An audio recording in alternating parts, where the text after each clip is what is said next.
Welcome to Channel 18 News. I'm Jim Rogers. An incident reported at the Ferrari Inn in Silver Springs in the early morning hours of August the 12th has led to a warrant for the arrest of Jimmy Villa Jr., age 26, originally of Silver Springs. Villa allegedly shot into a crowd of people who were sitting outside the complex in an area where they commonly gather. As a result of several shots fired, 2 residents were struck by pellets, causing minor injuries to arms and abdomen. Under investigation for a week and a half, the warrant for aggravated assault with a deadly weapon has been issued. He is now being sought by Silver Springs police. Villa is a 5'8" to 5'10" in height and stocky built.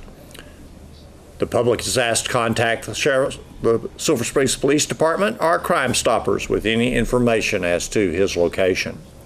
Silver Springs School Board meets Friday, 11:30 a.m. in the Administration Boardroom. On the agenda is a public meeting on the Silver Springs Independent School District 2017 proposed tax rate and consideration of approval of a 4-H as an extracurricular activity, which will require naming Johanna Hicks and Mario Villarino as adjunct faculty members. Student participation in an activity approved by the local school board and under the direction of professional, paraprofessional, or adjunct staff of the district will be considered in attendance while participating in off-campus activities, thus the desire to place 4-H as an extracurricular activity. There are also other items on the agenda. Here's Don Julian with sports. The Lady Cats volleyball team lost 3-0 at Forney Tuesday night. Score was 20-25, 21-25, and 14-25. The Lady Cats will play next in a Tyler tournament on Thursday. I asked Lady Cats volleyball coach Justin Manus his reaction to the loss to Forney. You know, I wasn't pleased overall with it. You know, the first set I thought we played well. Second set, I know we come out, we score 3 straight, but then we give up 6 in a row. And so that was just kind of the story of the night is we went on runs, but we were giving them way too many points in return. You know, just as a whole, passing wasn't there as a whole. We made some silly errors that we shouldn't have made. Forney's a team that I feel that we can beat. We just didn't have our best night at all. When you're playing a team like that on their home court, you really have to put your best foot forward, and if you don't, in any area, it'll cost you. Oh, most definitely. I mean, they're a team that's not going to make many mistakes, and it's important that you stay aggressive and don't play safe. And I try to preach that to them. You know, if you in a tight game and you just send the ball over a free ball to a team like that, they're going to use it against you. So it's important that you're the aggressor, and I guess definitely against teams like them.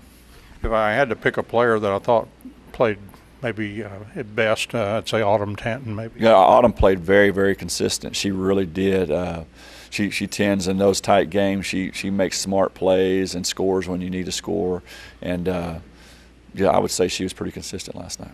And in some limited time, I thought Erica Van Bentham, especially serving, I thought she had some good serving and defensively, she was able to pick up some shots. And she was swinging on the ball. Now, Forney picked up some of her hits, but I saw her be a lot more aggressive last night in that match. Yeah. And coming up now will be the first day of the Tyler tournament. I guess pool play all day long. Yes, we have pool play. We're going to have Robert E. Lee, Tatum, and Beckville, I believe. Beckville's number 1 in 3A. Wow. So they're going to be a very, very strong opponent. It's going to be a tough pool. And like I told the girls last night, you know, we're playing this tougher schedule. We have to be careful and know why we're playing it. I mean, there's a reason why we do it, and if we're not taking lessons from it and learning from losses against good teams, then it's not going to help us much. So we need to go in, we need to shoot to win, but if we don't, give our best and learn something from these tough teams. Yeah, you wouldn't want them to get disheartened and, you know. No, and that's something I definitely I don't want to happen, and I don't think that is. I think the ladies understand what I'm trying to do, but it's important that they put their best foot forward and work hard. The Wildcats team tennis squad lost a non-district match at home, 19-0 to Sherman at the Wildcat Tennis Complex Tuesday afternoon. Wildcats team tennis coach Tony Martinez said the players also had to battle the very hot and humid August weather.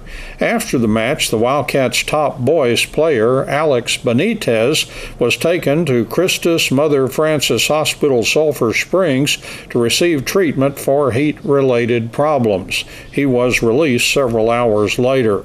Coach Martinez said also that a Wildcat boy and girl player were ahead in their matches but began to cramp up due to the heat and could not finish. He said he would be re-emphasizing the importance of proper hydration for the team.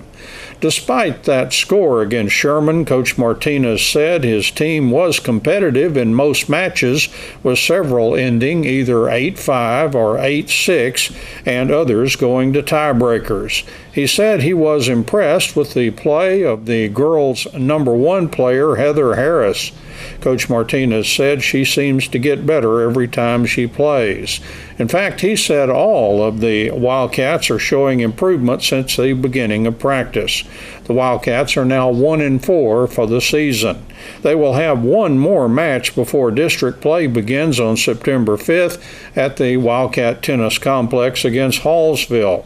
Next Tuesday, the Wildcats will be traveling to Princeton for a 3:30 p.m. match. Coach Martinez expects to have a full team of boys and girls players for the first time this season for that match. Thanks for watching Channel 18 News. Have a great evening.